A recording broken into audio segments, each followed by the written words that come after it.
Hello students, welcome to our channel the Atlas of Ideas. आज का जो हमारा टॉपिक है वो दाऊद कमाल की एक बहुत ही फेमस पोइम प्रेयर बीट्स है। आज के इस लेक्चर में हम सबसे पहले डिस्कस करेंगे ऑथर की बायोग्राफी, उसके बाद हम आएंगे पोइम पर और उसकी लाइन बाय लाइन एक्सप्लेनेशन को समझेंगे, फिर इसकी themes, literary devices and important symbols discuss करेंगे। तो सबसे पहले हम आ जाते हैं ऑथर की बायोग्राफी की तरफ। दाऊद कमाल पाकिस्तानी पोइट थे जो जनवरी 4, 1935 एबटाबाद ब्रिटिश राज में पैदा हुए। ये प्रोफेसर ऑफ इंग्लिश लैंग्वेज भी थे और इन्होंने as a teacher and as a chairman of English department university of Peshawar में सर्व भी किया है। इनको सेकंड टी.एस. इलियट भी कहा जाता है बिकॉज जो ब्यूटीफुल एंड विविड इमेजरीज इन्होंने अपनी पोइम में यूज़ किए हैं वो टी.एस. इलियट के स्टाइल को रिजेंबल करते हैं। उसके अलावा इनकी पोइट्री की ख़ास बात यह है कि इनकी पोइट्री में हमें कीन observation of human conditions, Pakistani culture and society की रिफ्लेक्शन नज़र आती है। उसके अलावा इनको बहुत से अवार्ड्स भी मिले हैं जिसमें Faiz Ahmad Faiz award and pride of performance भी शामिल हैं। इनकी डेथ मई 12, 1987 में हुई जब ये 52 ईयर्स के थे। ऑथर की बायोग्राफी डिस्कस करने के बाद अब हम आ जाते हैं अपने पोइम की तरफ। सबसे पहले हम पोइम का सरफेस मीनिंग डिस्कस करेंगे, उसके बाद हम डीपर मीनिंग की तरफ जाएंगे। अगर हम पोइम का सरफेस मीनिंग देखें तो under the shade of a willow tree where the river bends in a rock pool, यह हमें पोइम की सेटिंग बताते हैं। यानी कि the poem is set under the willow tree near to the river where rock pool exist. यहाँ पे willow tree जो है वो सिंबलाइज करता है प्रोटेक्शन को, सोलेस को। तो इसलिए पोइट ये कहता है कि अगर आप जो है गॉड को फाइंड करना चाहते हैं या अगर आप पीस फाइंड करना चाहते हैं, अगर आप सोलेस फाइंड करना चाहते हैं तो आप विलो ट्री के शेड के अंदर आ जाएं, बिकॉज विलो ट्री जो है आपको प्रोटेक्शन देगा एंड आपको सुकून देगा। उसके बाद वो कहता है prayer beads rise to the surface from the mouth of an invisible fish. यहाँ पे वो ये कहता है कि एक जो है विलो ट्री के करीब जो है, एक रिवर के करीब जो है, मतलब पहले उसने इन लाइंस में ब्यूटी बताई है, फिर उसके बाद कहता है कि इस सरेन जो है एक सीन के बाद जो है ना एक मिस्टीरियस एक्ट होता है।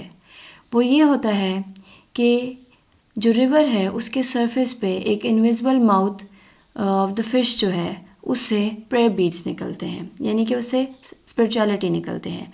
अब यहाँ पे प्रेयर बीड्स जो है वो एसोसिएटेड है रिलीजन से, गॉड से एंड स्पिरिचुअलिटी से। तो वो ये कहता है कि नेचर के इस ब्यूटीफुल सीन में जो है वो क्या होता है कि हमें स्पिरिचुअलिटी मिलती है, यानी कि इस ब्यूटी ऑफ द नेचर में जो है आउट ऑफ नोवेयर एक अनएक्सपेक्टेड जगह से जो है प्रेयर बीड्स राइज करते हैं from the mouth of an invisible fish. Invisible fish जो है वो मिस्टीरियस फोर्स को शो करती है और हमें जो है ये जो है mystery between physical and spiritual world दिखाती है। पोइम का मीनिंग ये है कि मेडिटेशन और कनेक्शन विद नेचर जो है वो आपको स्पिरिचुअलिटी की तरफ लेके जाती है। पोइट ये कहना चाहता है कि you can find God in nature. तो पोइम का सरफेस मीनिंग देखने के बाद अब हम जाते हैं पोइम के डीपर मीनिंग की तरफ। ये पोइम जो है दाऊद कमाल ने कॉन्टेक्स्ट ऑफ पोस्ट कोलोनाइजेशन लिखी है, यानी कि जो painful partition of India and Pakistan थी उसको शो की है। पार्टीशन के दौरान जो लोग पेन से, सफरन से, टर्मोइल से गुजर रहे थे, जो लोग डिस्पेयर में थे, जो लोग सेंस ऑफ लॉस में थे, उनसे ये पोइम उन लोगों के लिए लिखी है कि अगर आप जो है इस टर्मोइल से निकलना चाहते हैं, अगर आप अपनी सफरिंग कम करना चाहते हैं, अगर ये सेपरेशन की सफरिंग जो है, ये जो सेपरेशन की पेन है, अगर आप इससे दूर होना चाहते हैं तो आप नेचर की तरफ आ जाएं। एक चीज़ एविडेंट है कि जब भी कोई इंसान किसी मुश्किल में होता है तो वो गॉड की एग्जिस्टेंस को क्वेश्चन करता है। वो ये क्वेश्चन करता है कि मैं इतना परेशान हूँ, मैं इतना दुख में हूँ, तो क्या गॉड वाकई में एग्जिस्ट करता है कि वो मेरी मदद करे।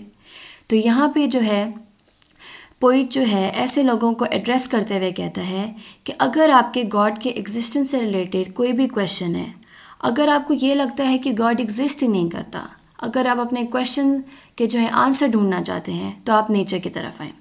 वो ये कहता है कि you will find solutions towards your questions about God with nature.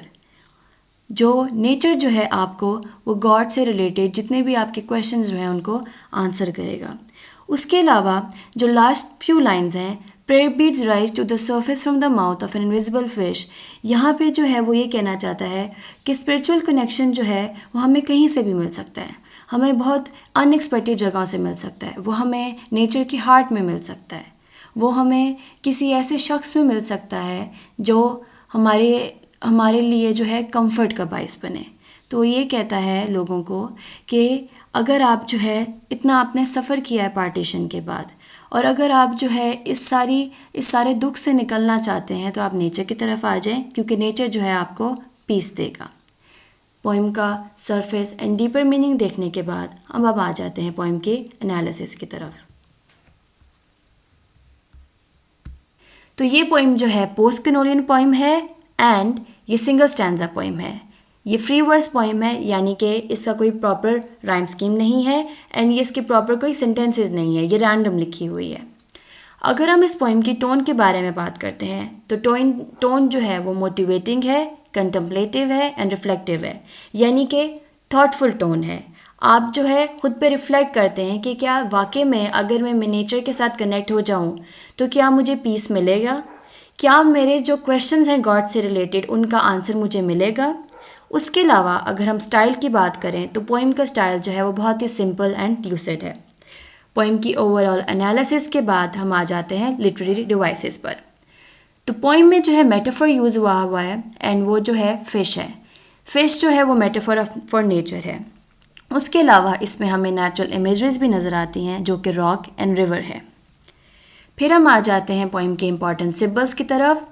Prayer beads जो है वो स्पिरिचुअलिटी को सिंबलाइज करता है। विलो ट्री जो है वो प्रोटेक्शन एंड सोलेस को सिंबलाइज करता है। रिवर जो है वो नेचर का सिंबल है। और इनविजिबल फिश जो है वो मिस्टीरियस वर्ल्ड या मिस्टीरियस फोर्स को सिंबलाइज करता है। सिंबल्स देखने के बाद हम आ जाते हैं इंपॉर्टेंट थीम्स की तरफ। तो सबसे पहले जो इंपॉर्टेंट थीम है वो है सेंस ऑफ लॉस। जैसा कि हमने देखा कि पोइट ने ये जो पोइम लिखी है वो लिखी ही उन्हीं लोगों की वजह से है जो कि सेंस ऑफ लॉस फील कर रहे थे, यानी कि वो लोग जो सफ़र कर रहे थे और उनको जो लोग अपनी ज़ात से बेखबर थे, उनको नहीं था पता कि हम कौन हैं, या फिर हमें वो ये उन लोगों के लिए लिखी गई जो बहुत सी सफरिंग से गुजर रहे थे, जिन्होंने अपने बहुत से अजीज़ खो दिए। तो जो सबसे ज़्यादा हमें थीम जो इस पोइम में जो सबसे पहला नज़र आता है वो है सेंस ऑफ लॉस। उसके बाद जो है जो बहुत ही विजिबल थीम है इस पोइम का वो है स्पिरिचुअलिटी। तो यहाँ पे जो है स्पिरिचुअलिटी का थीम जो है वो बहुत कॉमन है एंड पोइट ये कहना चाह रहा है कि अगर आप जो है स्पिरिचुअलिटी जो है अटेन करना चाहते हैं तो आप जो है नेचर के साथ कनेक्शन बिल्ड कर लें। फिर आ जाता है रेवरेंस एडमायरेशन ऑफ गॉड। इस पोइम में जो है गॉड जो है पोइट जो है वो गॉड को एडमायर कर रहा है थ्रू नेचर, यानी कि वो कह रहा है कि गॉड जो है वो इतना पावरफुल है कि नेचर की खूबसूरती के थ्रू जो है वो हमें गॉड की एग्जिस्टेंस एंड गॉड की पावर बता रहा है। उसके बाद आ जाता है सेल्फ डिस्कवरी। सेल्फ डिस्कवरी में ये आता है कि पोइट जो है वो लोगों को गाइड कर रहा है कि अगर आप नेचर में आ जाएं, अगर आप गॉड के साथ कनेक्शन बिल्ड कर लें तो आप अपने आप को रीडिस्कवर कर सकते हैं, यानी कि जो सेंस ऑफ लॉस आपने पहले एक्सपीरियंस किया है, अगर आप जो है नेचर के साथ कनेक्शन बिल्ड कर लें तो आप जो है अपने आप को रीडिस्कवर कर सकते हैं। जो लास्ट थीम जो है इस पोइम का वो है एग्जिस्टेंस ऑफ गॉड, यानी कि थ्रू दिस पोइम जो है और through building connection with nature हम जो है एग्जिस्टेंस ऑफ गॉड के से रिलेटेड जितने भी आंसर जो हैं वो हमें मिल सकते हैं। तो ये थी आज का हमारा लेक्चर। आई होप आपको आज का लेक्चर समझ आया होगा। चैनल को लाइक एंड सब्सक्राइब करना मत भूलिएगा and press the bell icon for more lecture updates. Thank you for attending this lecture.